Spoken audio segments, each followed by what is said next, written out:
Hello everyone, welcome back to another lesson. And this lesson I am going to teach Unit 8 words. If you already know these 10 words, there's good news. If you don't know, don't worry, I'll explain in the partial language step by step. My name is Sabir. Let's get started our lesson. The first word that we have is accept. Accept. Accept means to accept some things that's upper is to take it. Yani Yochana Circublawal Manal. For example, I accepted the girl's very nice gift. Yani madi da jokede rafa tokhpa sangikla kabula miklala. Ya muguya yuche she accepted the job upper happily. Yani hage po khoshalai sara the kar bulandi sangikal way manalo. No accepted mana kablawal ya manal. Arranged. Arrange. To arrange something is to put them in the right place. يعني یو څه په منظم ځای کې کېښودل یعنې په منظمه توګه ترتیبول دې ته څه ویل کېږي arrange. To arrange some please arrange the bowling pins in order so we can play. مهرباني وکړه چې د باولینګ پیلونه په منظم ډول په ترتیب سره کېږده تر څو موږ لوبه شروع کړو. For example, the second example, we arranged the box on the table. We arranged the box on the table. Yani moga daga کوم کتابونه چې وو د مې د میز په سر نه څنګه کړل تنظیم وکړل برابر وکړل. Balance.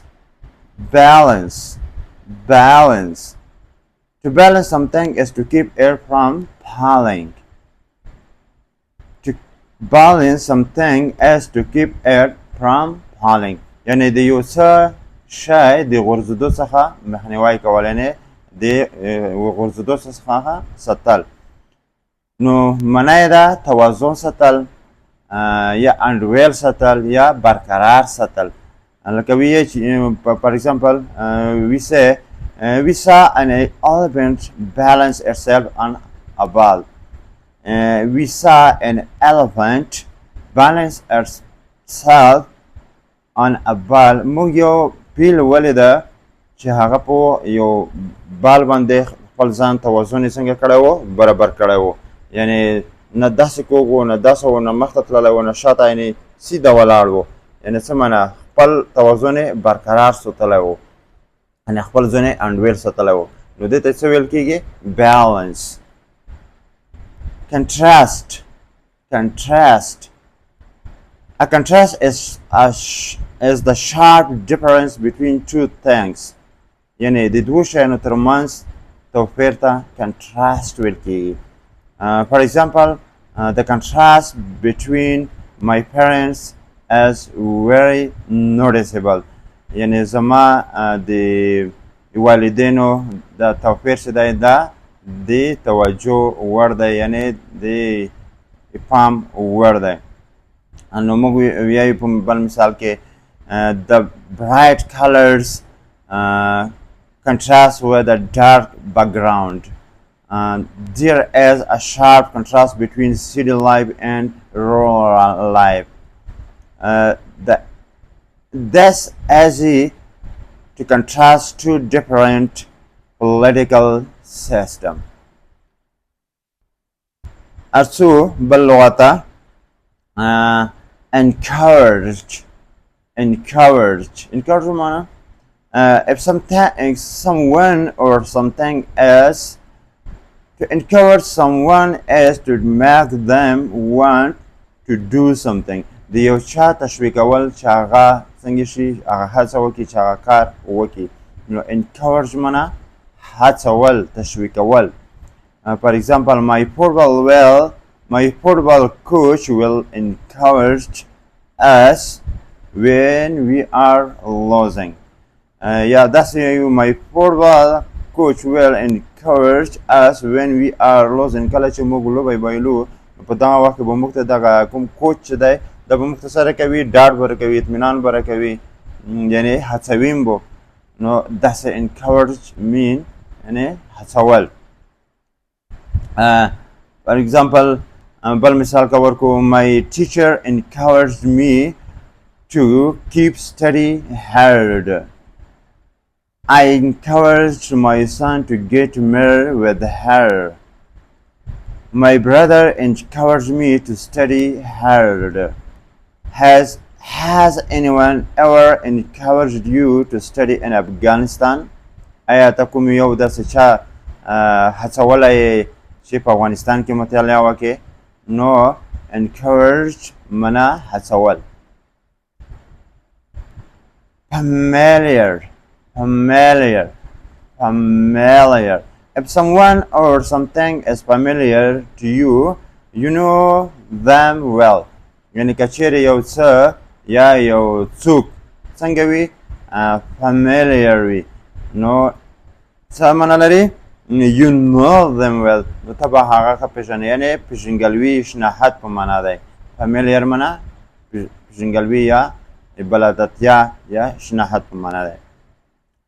The two friends were familiar with each other. The two friends were familiar with each other.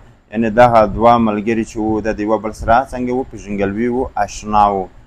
نو نور مثالونه کې موږ ویل کړو یو چې the song sound familiar to me. The man with the black hair looks familiar.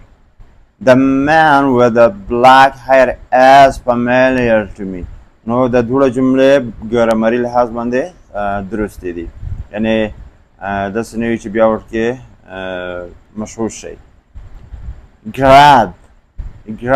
Grab means to take something suddenly. To grab is take a hold of someone or something suddenly. یعنې یو څه په ناڅاپي توګه نیول، هغه که یو څوک وي او هغه که یو شی وي په ناڅاپي توګه چې ونیول شي دې ته grab ویل کېږي. For example, I grabbed a pear from the tree.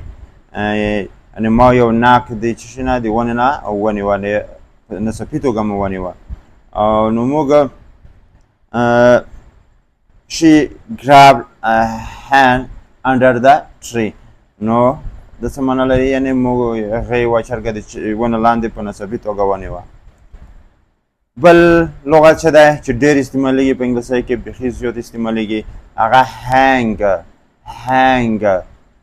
hang. To hang something is to keep it above the ground. To hang something is to keep it above the ground. And یو څه د پاسه کېښودل یا ځوړند کول. No, I drew a picture of my family and my mother hung it on the wall. یعنې زما مور ما یو د خپلې کورنۍ تصویر رسم کړ چې هغه زما د مور په دیوال باندې څنګه کړ؟ ویې ځړول. Let's do another example. After dying her brother, she hung his picture on the wall. یعنې وروسته د هغه د مړینې څخه هغې د هغه تصویر په دیوال باندې څنګه کړ؟ ځوړندې کړ. When I got to Kabul airport, کله چې زه د کابل ایرپورټ ته ورسېدم. When I got the Kabul airport, I saw an Afghan tricolor flag hanging on the wall. نو افغانستان درې رنګه بیرغ مې ولیدو چې په دیوال باندې ځړېده. نو hang معنا زړېدل یا ځوړول دې ته ویل کېږي. Huge معنا لوی. If something is huge, it is very big. یعنې که یو څه huge وي نو دا به ډېر لوی وي. At work, my father drives a huge truck. یعنې په کار کې زما پلار یو لوی ټرک چلوي. یا بل مثال که ووایو نو داسې ووایو this building was huge. He made a huge mistake. یعنې هغه یوه لویه غلطي وکړه، یعنې یوه لویه غلطي ترې وشوه یا یې وکړه. They spent a huge amount of money. They spent a huge amount of money. یعنې هغوی د پیسو یو لوی مقدار پیسې څنګه کړی؟ مصرف یې کړی. نو huge معنا لوی، ډېر داسې معنا لري. بل لغت چې دی 11 نمبر لغت necessary. if something is necessary you must do it کچېرې یو څه necessary وي نو هغه باید ته ترسره کړې یعنې ضروري به وي اړین به وي نو necessary معنا ضروري معنا دی if something is necessary you must do it it is necessary to have a passport when you travel to a foreign country کله چې خارج ته سفر کوي یا خارجي هیواد ته سفر کوي نو پاسپورت څنګه دی اړین دی ضروری دی بل مثال کې ورکوو it is necessary to drink water every day to stay healthy یعنی دا ضروری ده چې ډېر اوبه وڅښې تر څو صحتمند پاتې شي یا داسې معنا لري it is necessary to drink water every day یعنی هره ورځ اوبه څښل دا څنګه دي ضروري دي to stay healthy تر څو صحتمند پاتې شي she brought all the necessary documents for the interview یعنې د هغې د انټرویو دپاره چې وکړلو یعنې کوم لازمي ضروري اړین اسناد چې وو هغه یې ټول راوړل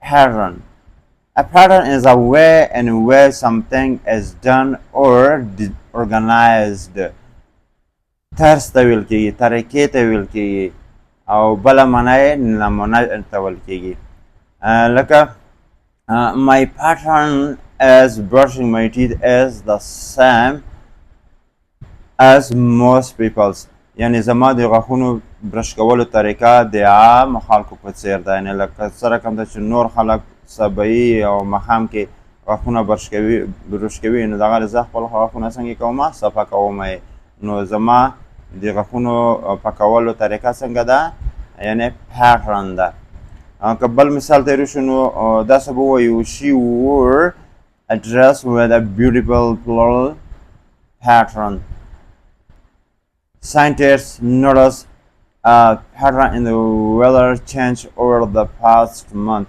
دلته دی نمونې په معنا دی propose to propose something is to state that it should be done to propose something is to say that it should be done یعنی وړاندیز کول مشوره ورکول نظر وړاندې کول دې ته propose ویل کېږي for example Santa Claus proposed that I try to be a good boy all years یعنې سانتا کلاس داسې وایي مشوره وکړه یا نظر وړاندې کړو چې دغه کال کې باید زه یو ښه هلک پاتې شم یعنې هڅه وکړم چې څو ښه هلک پاتې شم که بل مثال یې ووایو propose نو وبوایو he proposed a new idea during the meeting هغه یوه نوې نظریه په جلسه کې په غونډه کې وړاندې کړه they proposed to change the company policy یعنې دوی وړاندیز وکړ یا یې مشوره ورکړه یا یې نظر وړاندې کړ چې د کمپنۍ کومه پالیسي چې ده هغه څنګه کړي تغییر کړي تبدیلی کړي purpose څنګه به تلفظ کوئ purpose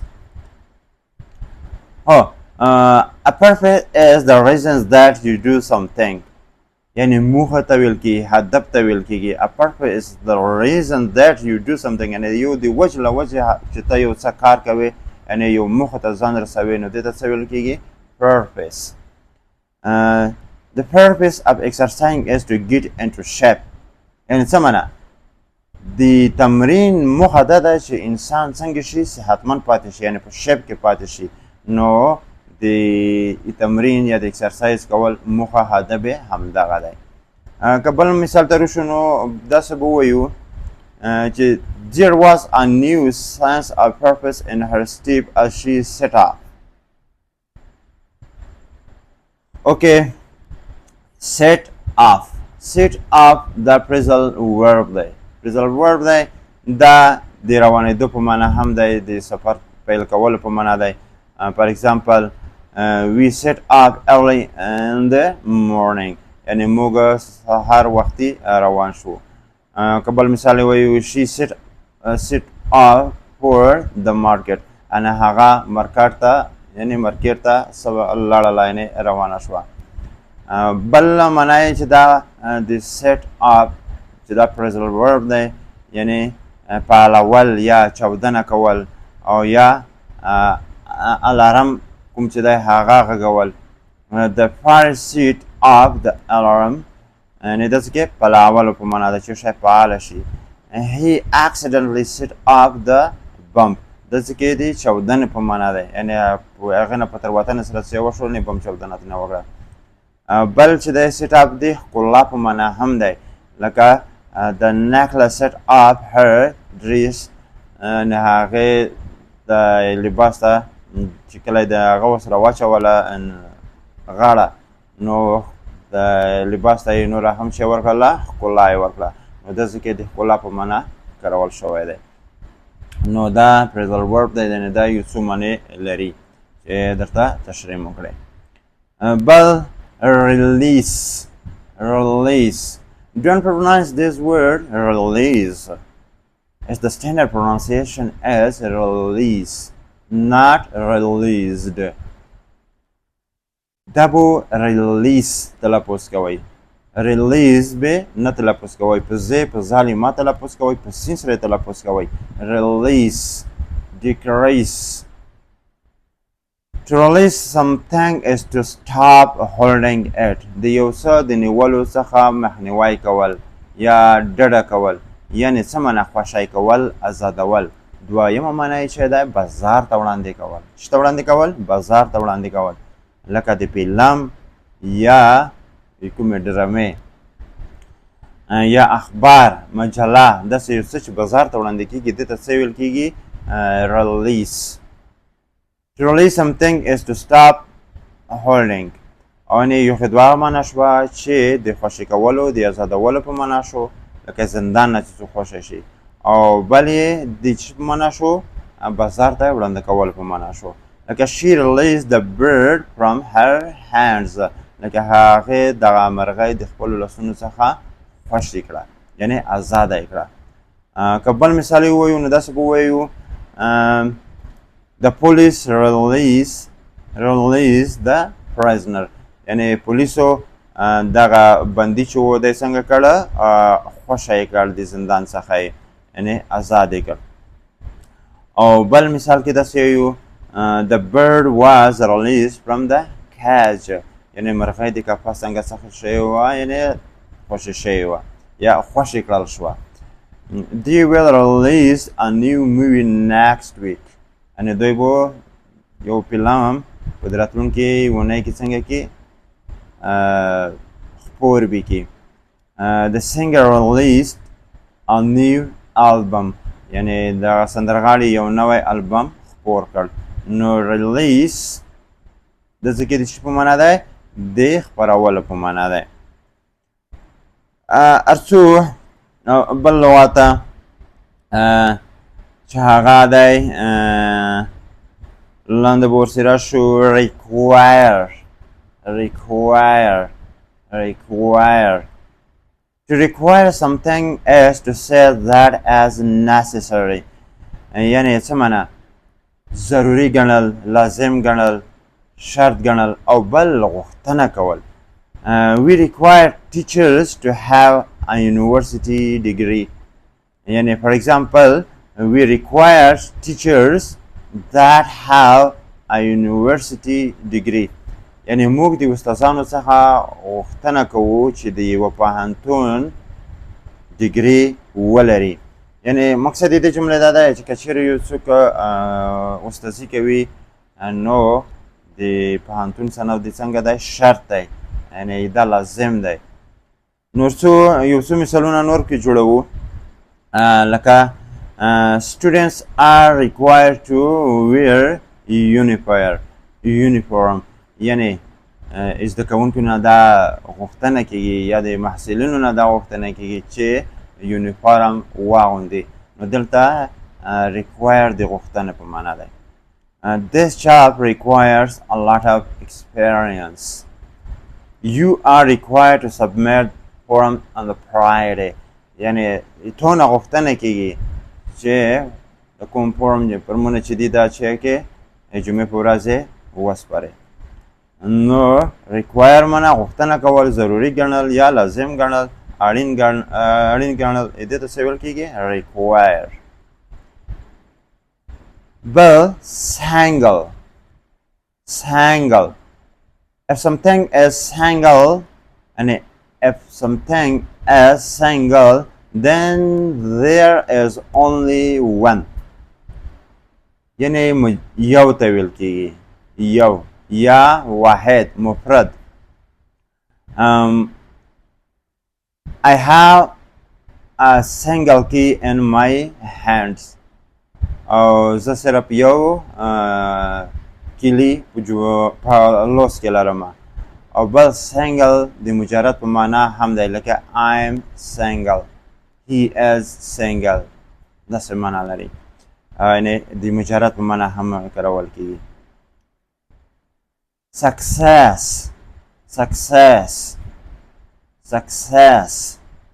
Success is doing something well that you'll choose to do. یعنې هغه څه چې په هغې کې ته بریالی شې، خوښ کړي دې وي، انتخاب کړي دې وي او په ښه شان یې ترسره کړې، یعنې بریا پکې لاسه کړې، دې ته څه ویل کېږي؟ سکسس. یعنې سکسس معنا کامیابي یا بریا. My daughter was a big success at the school.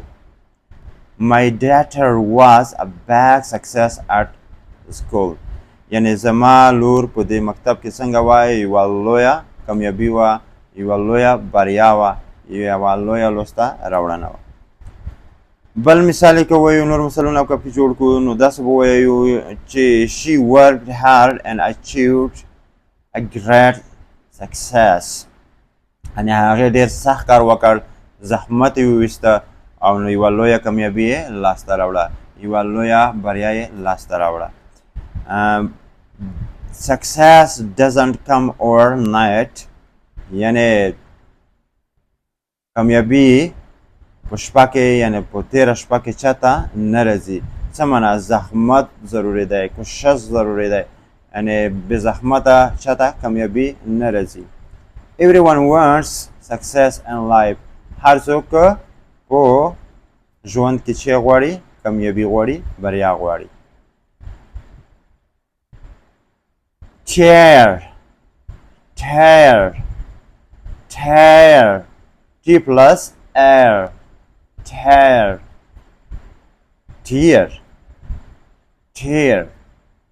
Where's the difference that these two pronunciation? tear. د دوو تلفظونو په منځ کې څه توپیر دی چې د کوم لغت چې دی دا په سپیل کې بدل نه دی خو په تلفظ کې بدل دی، لکه tear. چاته زده ده؟ یعنې څوک پوهېږي چې څه توپیر لري؟ Okay, don't worry. Tear. T plus ear. Tear. دا د اوښکو تویولو په معنا دی، ژړا کولو په معنا دی. او که کله tear شي T plus air نو بیا چې دی؟ بیا د پرې کولو په معنا دی، د شلولو په معنا دی. لکه tear something means to pull it apart. یعنې پرې کول، شلول په مقصد دی. It is easy to tear paper.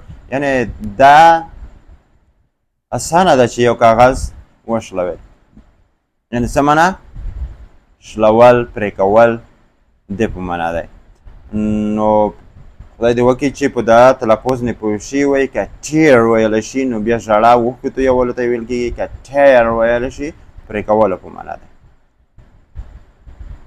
او بل یو څو مثالونه نور پیایو، لکه don't tear the book pages.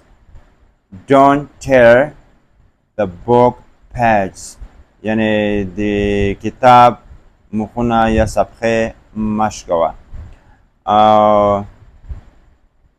He had tears and has eyes after hearing the sad news. دلته دی ژړا دی اوښکو په معنا دی لکه he had tears and has eyes after hearing the sad news. یعنی د غمجنو خبرونو اورېدو څخه هغې په سترګو کې چیر شوې نه اوښکې یې راته راغللې یعنې اوښکې یې راګاډه شوې نو tear دلته بیا د اوښکو په معنا دی. Theory. A theory is an idea about how something works. A theory is an idea about how something works. نظریه ته ویل کیږي. We talked about Einstein's theory of relativity and class. We talked about Einstein's theory of relativity and class. अनि موږ د Einstein د تیورۍ په اړه په سم کې خبرې وکړې. نو بل مثال به داسې وایو that is just a theory. It hasn't been proven yet. یعنې دا یوه تیوري ده یعنې نظریه ده تر اوسه پورې ثابته شوې نه ده. and the theory یعنې په دغه نظریه کې this plan should work. دا کار باید کار ورکړي. نو دغه زموږ د نننۍ ورځې د اتم یونټ لغات چې درته تشریح مو کړل. الله دې وکړي چې خوښ شوي مو وي. که چیرې مو د ویډیو خوښه شوې وي نو مهرباني وکړئ چې دا کومک وکړئ را سره چې زما چینل